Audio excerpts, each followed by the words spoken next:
మీరు మిర్రర్ ముందు మీ బాడీని చూసుకుంటున్నప్పుడు లేదా రోజంతా వర్క్ చేసి ఈవినింగ్ టైంలో కానీ నైట్ టైంలో కానీ మీ బాడీలో కింద భాగంలో చూసుకుంటే ఒక చిన్న వాపులాగా గమనిస్తూ ఉంటుంది.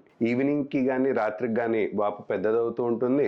అదే వాపు కనుక ఒకసారి నిద్రపోయి పొద్దున్న లేచి చూసేసరికి వాపు సైజ్ తగ్గిపోవడమో లేకుంటే వాపు అసలు కనపడకపోవడమో జరుగుతూ ఉంటుంది. ఏంటి ఇది అసలు ఎందుకు వచ్చింది, అదేమన్నా గ్యాస్ పట్టేసిందా లేదంటే కొవ్వు పెరిగిందా లేకుంటే మజిల్ పట్టేసిందా అని ఎక్కువ మందికి డౌట్ వస్తూ ఉంటాయి. కానీ అవి ఏవి కావు, అది ఒక హెర్నియా అనే జబ్బుకు సంకేతం.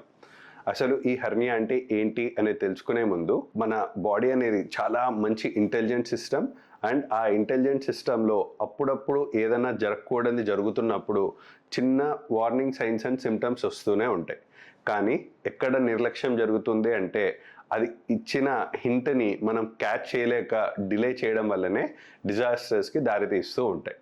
ఈ వీడియోలో మనం అసలు ఆ వాపు ఎందుకు వచ్చింది, దానికి ఏం చేయాలి ఆర్ సరైన టైంలో ట్రీట్మెంట్ తీసుకోకపోతే ఎటువంటి కాంప్లికేషన్స్ జరుగుతాయి అనేది డిస్కస్ చేసుకుందాం.